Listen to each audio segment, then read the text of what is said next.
ശുദ്ധദീനിന്റെ കൽപ്പനാ നിർദ്ദേശങ്ങൾ, പ്രപഞ്ച സൃഷ്ടാവിന്റെ ജീവിത മാർഗ നിർദ്ദേശങ്ങൾ യഥാവിധം പകർത്തി ജീവിതം നയിക്കുവാനും അപ്രകാരം തന്നെ മരണത്തെ കണ്ടുമുട്ടുവാനും അല്ലാഹു കഴിഞ്ഞവരിൽ നമ്മെ എല്ലാവരെയും ഉൾപ്പെടുത്തി അനുഗ്രഹിക്കുമാറാകട്ടെ.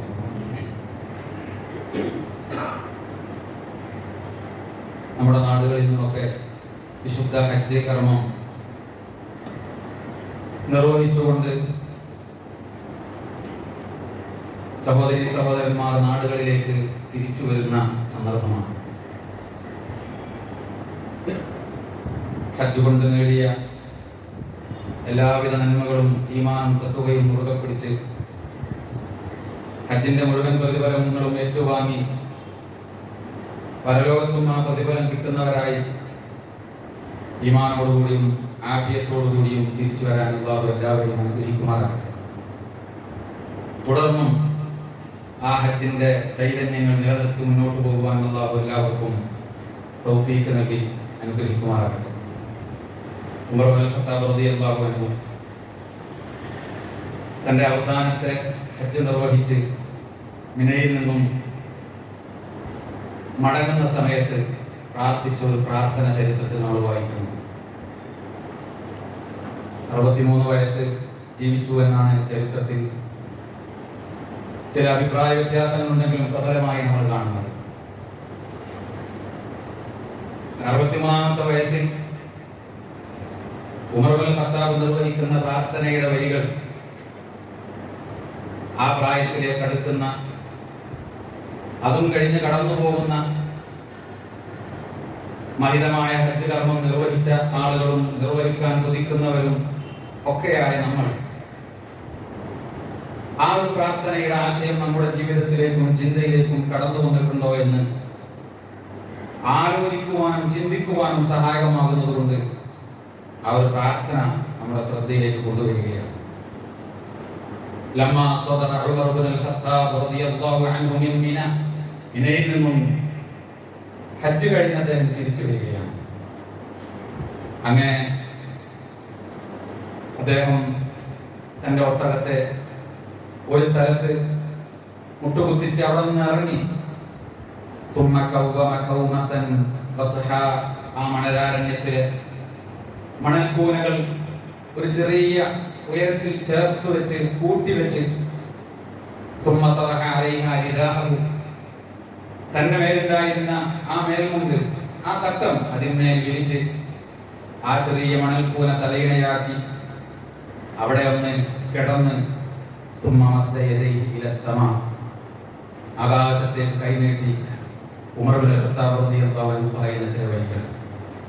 63കാരന്റെ ജീവിതത്തിൽ ഈമാനിലേക്ക് കടന്നു വന്നതിന് ശേഷം ത്യാഗത്തിന്റെ, നന്മയുടെ, ജനസേവനത്തിന്റെ, ഭരണാധികാരിയായി മാതൃക കാണിച്ചതിന്റെ മഹിതമായ മാതൃകകളിൽ നിന്നും ഉമറിന്റെ ഭരണം എടുത്തു പറയാവുന്ന, വിശ്വാസികളല്ലാത്തവർ പോലും പ്രശംസിക്കുന്ന രൂപത്തിലേക്ക് മാറിയ ആ ഉമർ ഇബ്നുൽ ഖത്താബ് റളിയല്ലാഹു അൻഹു അദ്ദേഹം പറയണ,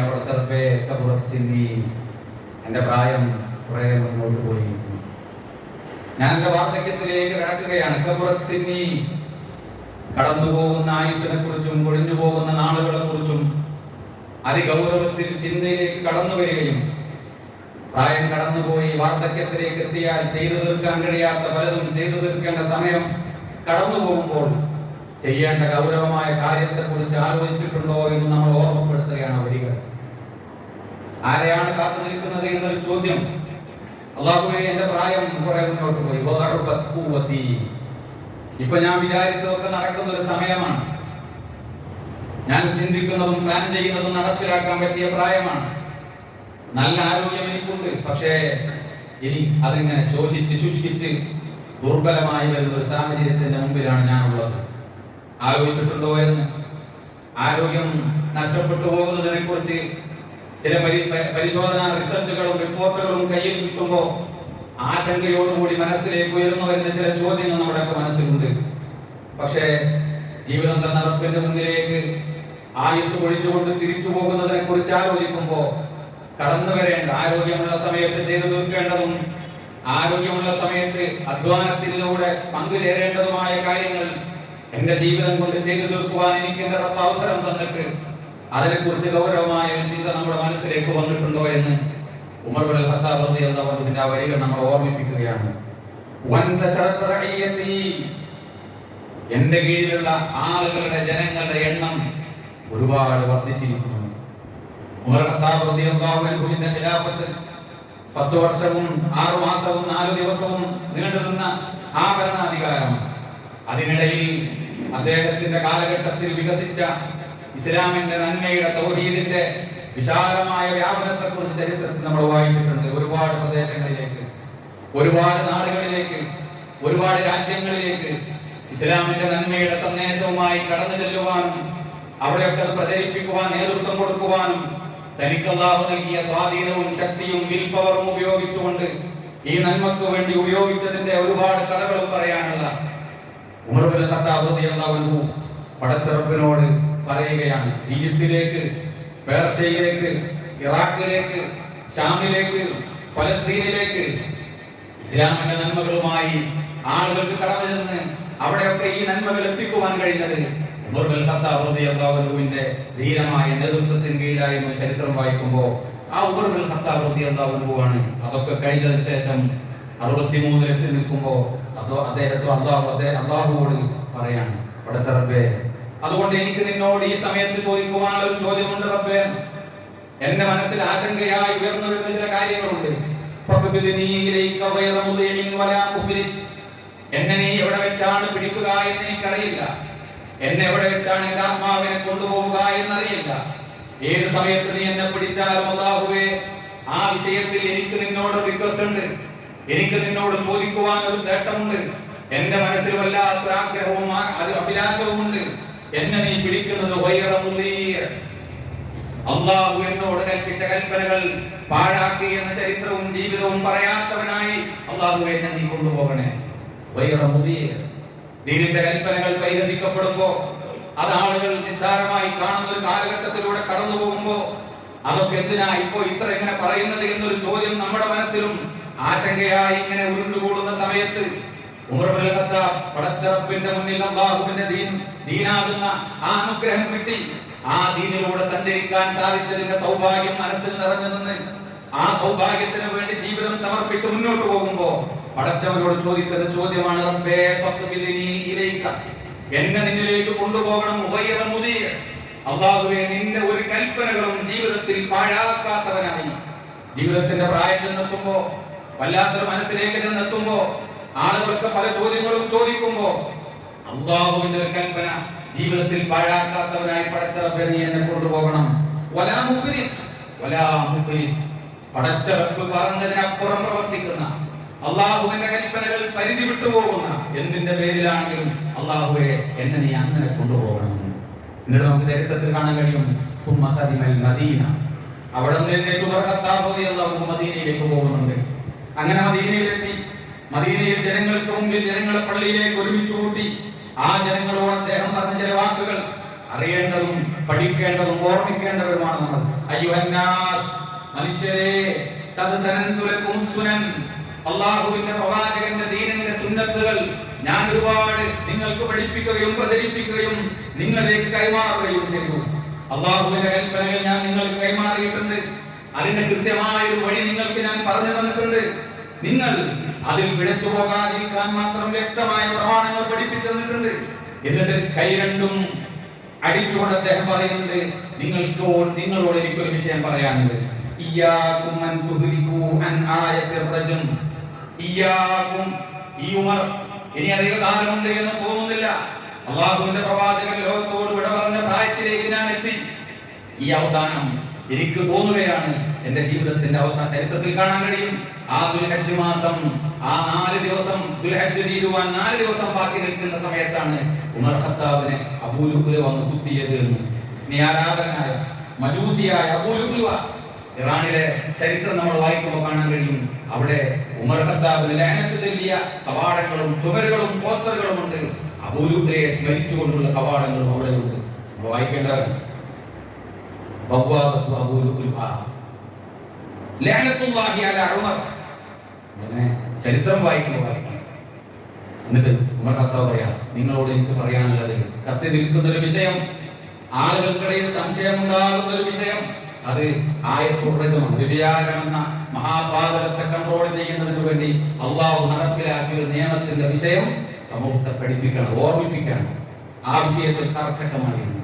ധാർമ്മികത തകരുന്ന, കുടുംബ ജീവിതത്തിന്റെ ബാലപാഠങ്ങൾ പോലും മറന്നു പോകുന്ന, നമ്മളിങ്ങനെ അമേരിക്കയെ കുറിച്ച് വായിക്കുമ്പോൾ നമ്മൾ വായിച്ചിട്ടുണ്ട്. അവിടെ സർവതന്ത്ര സ്വതന്ത്രവാദം ആ ഫ്രഞ്ച് വിപ്ലവത്തെ തുടർന്ന് ആ നാടുകളിലേക്ക് വ്യാപിച്ച സമയത്ത് അവിടെ പുതിയ തലമുറ എന്തിനു കുടുംബം, എന്തിനു മാതാപിതാക്കൾ ചിന്തിക്കുകയും 4 കോടിയിലധികം ജാരസന്തതികളുടെ നാടായി മാറുകയും ചെയ്തു എന്ന് വായിക്കുന്നു. അവരെ അതിലേക്ക് കൊണ്ടെത്തിച്ചൊരാശയം നമ്മുടെ നാടുകളിലും നടപ്പിലാക്കുന്ന, അല്ലെങ്കിൽ അതിന്റെ ചിന്തകൾ വ്യാപിക്കുന്ന ഒരു കാലഘട്ടത്തിലൂടെ കടന്നു പോകുമ്പോൾ ഉമർ ഖത്താബ് റളിയല്ലാഹു ഓർമ്മിപ്പിച്ച ഈ കൽപ്പനയ്ക്ക് പ്രാധാന്യമുണ്ട്. അദ്ദേഹം വ്യഭിചാരത്തിന്റെ ഗൗരവം ഓർമ്മിപ്പിക്കുക.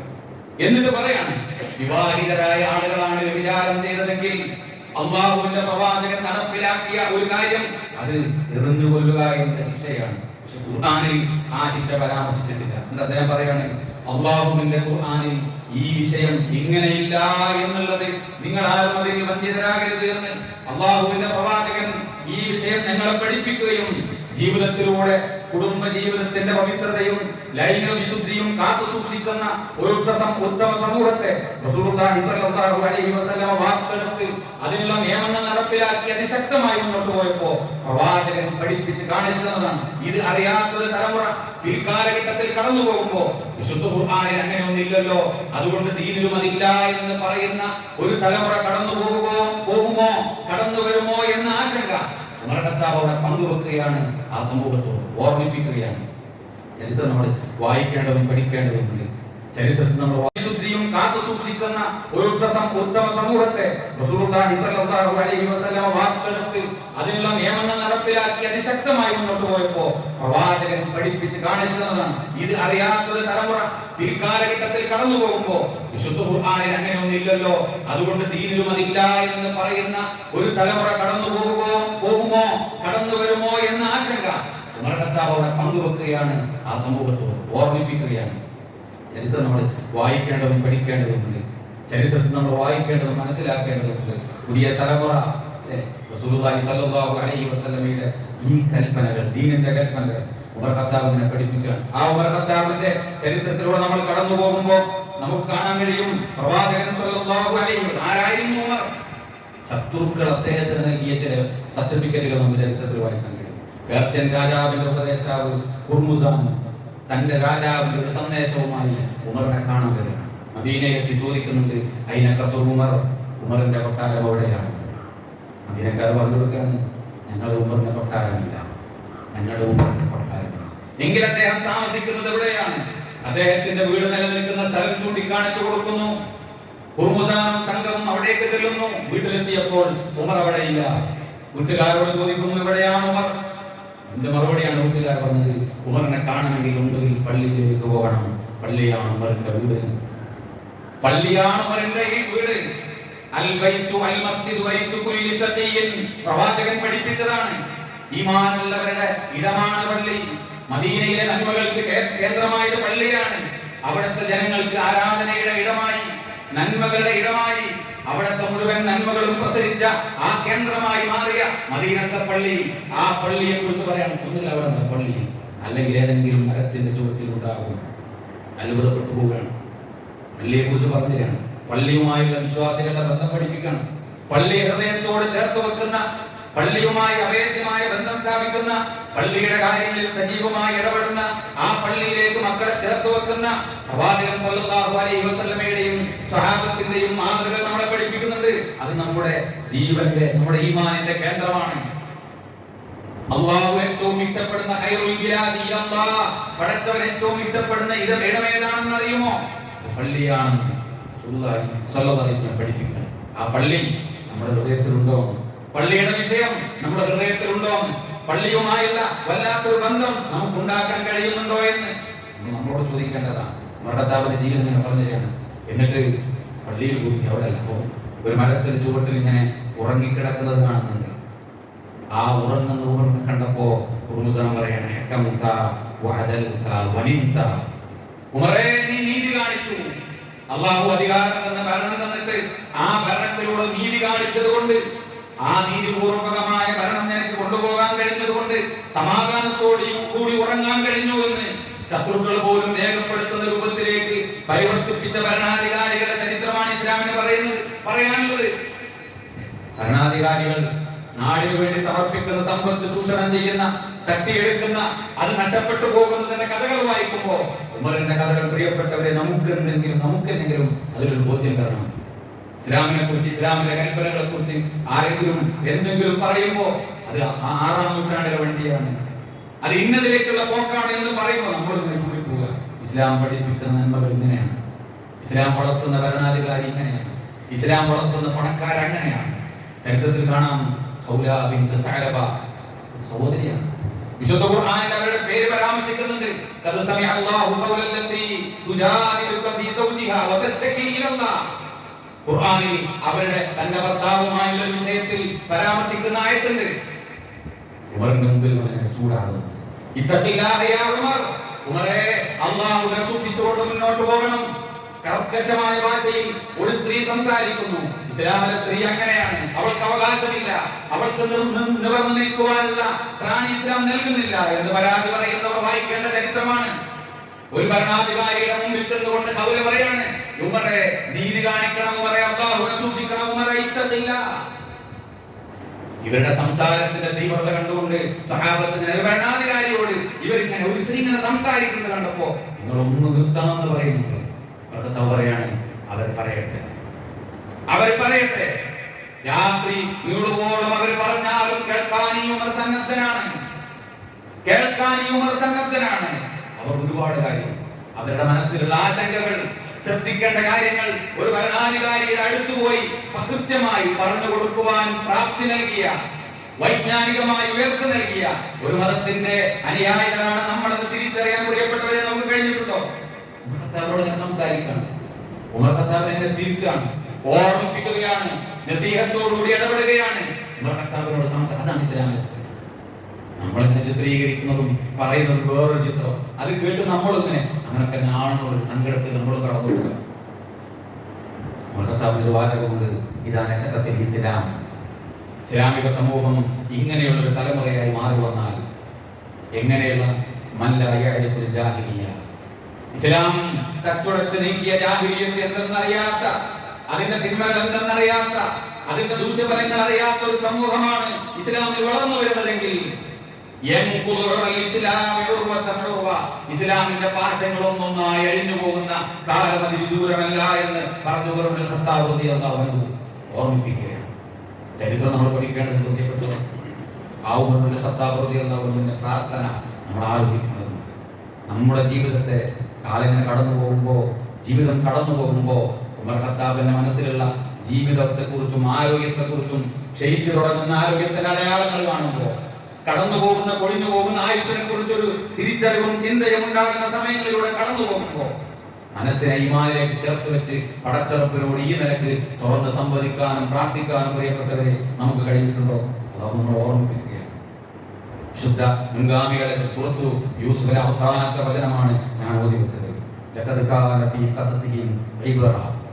അവരുടെ ചരിത്രം നിങ്ങൾ പഠിക്കണം. അതിൽ നിങ്ങൾക്ക് ഗുണപാഠമുണ്ട്, അതിൽ നിങ്ങൾക്ക് പഠിക്കാൻ എമ്പാടും പാഠങ്ങളുണ്ട്. ആർക്ക്? ബുദ്ധിയുള്ള ആളുകൾക്ക്, ചിന്തിക്കുന്നവർക്ക്, കാര്യങ്ങളെ കൃത്യമായി മനസ്സിലാക്കുന്നവർക്ക്, അവരാണ് ബുദ്ധിമാന്മാർ. അവരുടെ ചരിത്രം പരാമർശിക്കുന്ന ഈ ഗ്രന്ഥത്തെ കുറിച്ച് എന്താ നിങ്ങൾ മനസ്സിലാക്കിയത്? ഇതൊരു കിട്ടുകഥയല്ല കേട്ടോ, ആരെങ്കിലും എഴുതി ഉണ്ടാക്കിയ വാർത്തകളല്ല. നിങ്ങളുടെ മുമ്പിലുള്ള, നിങ്ങളുടെ മൊബൈലിലുള്ള ഈ വിശുദ്ധ ഖുർആനിന്റെ വചനം മുൻ വേദഗ്രന്ഥങ്ങളെ സത്യപ്പെടുത്തുന്ന വചനമാണ്. അതിലുണ്ട് എല്ലാ കാര്യങ്ങൾക്കുമുള്ള വിശദീകരണം, എല്ലാ കാര്യങ്ങൾക്കും നിങ്ങൾക്ക് പരിഹാരം നൽകുന്ന നിർദ്ദേശങ്ങൾ. അറിയാൻ നിങ്ങൾക്ക് സമയമുണ്ടോ? പഠിക്കാൻ നിങ്ങൾക്ക് ആഗ്രഹമുണ്ടോ? നിങ്ങൾക്ക് അതിൽ നിന്നും കിട്ടും. ഈമാനുള്ളവർക്ക് അത് വെളിച്ചമാണ്, ഈമാനുള്ളവർക്ക് അത് കാരുണ്യമാണ്. കാരുണ്യം ആഗ്രഹിക്കുന്ന, അള്ളാഹുവിന്റെ കാരുണ്യത്തിന് വേണ്ടി കേഴുന്ന പടച്ചിറപ്പിന്റെ കാരുണ്യം ജീവിതത്തിൽ കിട്ടുമ്പോ അള്ളാഹുവോട് ശുക്ർ പറയുന്ന നമ്മൾ വിശുദ്ധ ഖുർആൻ അല്ലാഹുവിന്റെ കാരുണ്യമാണെന്ന് അറിയാൻ അതിന്റെ മുമ്പിൽ ഇരിക്കുമ്പോ, അതൊന്ന് പഠിക്കാൻ തുടങ്ങുമ്പോ, അതിന്റെ കൽപ്പനകളിലൂടെ കടന്നു പോകുമ്പോ ജീവിതത്തിൽ കിട്ടുന്ന കാരുണ്യത്തെ കുറിച്ച് തിരിച്ചറിഞ്ഞുകൊണ്ട് ജീവിതത്തിന്റെ വിലപ്പെട്ട സമയവും സന്ദർഭവും അള്ളാഹുവിന്റെ ഗ്രന്ഥം ആകുന്ന കാരുണ്യം കൂടി അറിയുന്നിടത്തേക്ക് ഉയരാൻ പ്രിയപ്പെട്ടവരെ നമുക്ക് കഴിഞ്ഞിട്ടുണ്ടോ? ഈമാൻ എന്ന ഏറ്റവും വലിയ അനുഗ്രഹത്തെ ഓർമ്മിപ്പിച്ചുകൊണ്ടെന്ന് പറയാ, അവർക്ക് കിട്ടുന്ന ഏറ്റവും വലിയ കാരുണ്യം അതാണ്. അറിയാനും ഉൾക്കൊള്ളുവാനും ആ കാരുണ്യത്തെ നേടിയെടുക്കുവാനും പരിശ്രമിക്കുക. അല്ലാഹു നമ്മെ അനുഗ്രഹിക്കുമാറാകട്ടെ. ഇന്നൽ ഹംദലില്ലാഹ് വസല്ലി വസല്ലിമു അലാ മൻ ലാ നബിയ്യ ബഅദഹു വഅലാ ആലിഹി വസഹ്ബിഹി അജ്മഈൻ അമ്മാ ബഅദ്. ഒരിക്കൽ കൂടി അല്ലാഹുവിന്റെ കൽപ്പനകൾ ശ്രദ്ധിച്ചും സൂക്ഷിച്ചും ജീവിക്കുന്ന ഈമാനുള്ളവരാകാൻ സ്വന്തത്തോടെന്ന പോലെ എല്ലാവരെയും ഓർമ്മപ്പെടുത്തുകയാണ്. ഒരിക്കൽ പ്രവാചകൻ സ്വഹാബത്തിനോട് ഒരു ചോദ്യം ചോദിക്കണം. നിങ്ങൾക്കറിയുമോ അള്ളാഹുവിന്റെ സ്വർഗത്തിലേക്ക് ആരാണ് ആദ്യം പ്രവേശിക്കുന്നത്? സ്വഹാബത്ത് പറഞ്ഞു, അത് ഞങ്ങൾക്കറിയില്ല, അല്ലാഹു റസൂലുഹു അഅലം. പ്രവാചകൻ സ്വല്ലല്ലാഹു അലൈഹി വസല്ലം പറയാണ്, അള്ളാഹുവിന്റെ സ്വർഗത്തിലേക്ക് ആദ്യം പ്രവേശിക്കുവാൻ അള്ളാഹു അനുമതി നൽകുന്നത് അവസാനമായി നിയോഗിക്കപ്പെട്ട എനിക്കാണ്. ഇതിനു മുൻപ് പ്രവാചകൻ ചോദിക്കുന്നുണ്ട്, പിന്നീട് ആരാണെന്ന് നിങ്ങൾക്കറിയാം? റസൂലുള്ളാഹി സ്വല്ലല്ലാഹു അലൈഹി വസല്ലം പറഞ്ഞു കൊടുക്കുകയാണ്, പിന്നീട് എന്റെ കൂടെ പ്രവേശിക്കുന്നവർ മുഹാജിറുകളായ സഹാബികളാണ്. ആദ്യ കാലഘട്ടത്തിൽ ചോദിക്കാനും പറയാനും ആളില്ലാതെ, അഭയം നൽകുവാനും സപ്പോർട്ട് നൽകുവാനും ആളില്ലാത്ത സമയത്ത് ഈ ശിർക്കിന്റെ കൂടാരത്തിൽ തൗഹീദിന്റെ വെളിച്ചവുമായി കടന്നു വന്ന ആ പ്രവാചകൻ സ്വല്ലല്ലാഹു അലൈഹി വസല്ലമയുടെ കൂടെ നിന്ന് മർദ്ദനം ഏറ്റുവാങ്ങി, പീഡനങ്ങൾ ഏറ്റുവാങ്ങി, വത്സരങ്ങൾ ഏറ്റുവാങ്ങി ജീവൻ പോലും നഷ്ടപ്പെട്ട ആ മുഹാജിറുകളെ കഥ നമ്മൾ ഓർമ്മിപ്പിക്കുകയാണ്. അവരാണ് പിന്നീട് എന്നിട്ട് പ്രവാചകൻ സ്വല്ലല്ലാഹു അലൈഹി വസല്ലമ അവരുടെ മഹത്വങ്ങൾ പറയുന്നു. നമ്മൾ അറിയേണ്ടതാണ്, പഠിക്കേണ്ടതാണ്, ജീവിതത്തിൽ മനസ്സിലാക്കേണ്ടതാണ്. ഉലമാക്കൾ, പുതിയ തലമുറ, അവർ സന്മാർഗത്തിന്റെ വഴിയിലൂടെ സഞ്ചരിക്കുവാൻ എന്ത് ചെയ്യണമെന്ന് പഠിപ്പിക്കുന്നിടത്ത് നൽകുന്ന നിർദ്ദേശം, അതിലൊന്ന് നമുക്ക് കാണാൻ കഴിയും. സ്വഹാബത്തിന്റെ ചരിത്രം നിങ്ങൾ അവർക്ക് പറഞ്ഞു കൊടുക്കണം, അവർക്ക് പഠിപ്പിക്കണം, അവർക്ക് പറഞ്ഞു കൊടുക്കണം. അത് നമ്മൾ പഠിക്കേണ്ടതാണ്, മനസ്സിലാക്കേണ്ടതാണ്. അല്ലേ? കഴിഞ്ഞ നമ്മൾ പത്രത്തിൽ വായിച്ചു, 24 നിലയുള്ള ഒരു കെട്ടിടത്തിൽ നിന്നും ഒരു വലിയ വിദ്യാലയത്തിൽ, കലാശാലയിൽ പഠിക്കുന്ന ഒരു കുട്ടി ചാടി ആത്മഹത്യ ചെയ്തു. എന്തേ കാരണം? അവന്റെ കൂടെ പഠിക്കുന്ന കുട്ടികൾ അവനെ പിടിച്ചു കൊണ്ടുപോയി അവന്റെ തല ക്ലോസറ്റിലേക്ക് അമർത്തി ഫ്ലഷ് അടിച്ച് അവനെ വല്ലാതെ പ്രയാസപ്പെടുത്തിയതിനെ കുറിച്ച് ആലോചിച്ച് മനസ്സിന്റെ നില തകർന്നു പോയ ഒരു കുട്ടിയുടെ വിവരമില്ലാത്ത കുട്ടിയല്ല, ചെയ്തതും വിവരമില്ലാത്തവരല്ല. വലിയ വലിയ കലാശാലകളിൽ ഉന്നത വിദ്യാഭ്യാസത്തിന് വേണ്ടി പഠിക്കുന്ന കുട്ടികളുടെ ചെയ്തികൾ കാണുമ്പോൾ ആ കലാശാലകളിലൂടെ കടന്നു പോകുന്ന നമ്മുടെ മക്കൾക്കും അത്തരം ചിന്തകൾ വരാതിരിക്കുവാനും നന്മയുടെ വഴിയിലൂടെ കടന്നു പോകുവാനും നമ്മൾ മക്കൾക്ക് കൊടുക്കേണ്ട മറുമരുന്നിനെ കുറിച്ചാണ് മക്കൾ പഠിക്കുന്നത്. സ്വഹാബത്തിന്റെ ചരിത്രം അവർ പഠിക്കണം. അവരുടെ ധീരതയും ത്യാഗവും നന്മയോടും സത്യത്തോടും പരസ്പര സ്നേഹത്തോടുമുള്ളവരുടെ കടമകളും ഒക്കെ പഠിക്കണം. നമ്മുടെ മക്കളെ ഈ ലോകത്തും നന്മയും ഉന്നതിയും കിട്ടുന്ന ലഭിക്കുന്ന മക്കളാകാൻ അല്ലാഹു അനുഗ്രഹിക്കുമാറാകട്ടെ. വലിയ പരീക്ഷണങ്ങൾ അനുഭവിക്കുന്ന സഹോദരങ്ങൾ, ഒരുപാട് ആളുകൾ വസിയത്ത് ചെയ്തവരുണ്ട്. അല്ലാഹു അവർക്കൊക്കെ ആശ്വാസവും സമാധാനവും ശിഫയും നൽകി അനുഗ്രഹിക്കുമാറാകട്ടെ. പലരുടെയും മാതാപിതാക്കളുടെ മരണവാർത്ത അറിയിച്ച് ദുആ കൊണ്ട് വസിയത്ത് ചെയ്യുവാൻ ഓർമ്മപ്പെടുത്തിയ മക്കളുണ്ട്. അല്ലാഹു അവരുടെയൊക്കെ വലുത് ഖൈറാക്കി കൊടുക്കുമാറാകട്ടെ. സ്വർഗമെന്ന സമ്മാനം നൽകി നമ്മയും അവരെയും അല്ലാഹു അനുഗ്രഹിക്കുമാറാകട്ടെ. താങ്ങാൻ കഴിയാത്ത പരീക്ഷണങ്ങളിൽ നിന്നും നമ്മയും നാടിനെയും കുടുംബത്തെയും അല്ലാഹു കാത്തു രക്ഷിക്കുമാറാകട്ടെ. അല്ലാഹുമ്മ ഗ്ഫിർ ലിൽ മുഅ്മിനീന വൽ മുഅ്മിനാത്ത് വൽ മുസ്ലിമീന വൽ മുസ്ലിമാത്ത് അൽ അഹ്യാഇ മിൻഹും വൽ അംവാത്ത് ഇന്നക മുജീബുദ് ദഅവാതി യാ ഖാദിയൽ ഹജാത്ത്. اللهم اجرنا من النار. اللهم اعز الاسلام والمسلمين واذل الشرك والمشركين. اللهم ربنا تقبل منا انك انت السميع العليم وتب علينا انك انت التواب الرحيم. امين برحمتك يا ارحم الراحمين والحمد لله رب العالمين.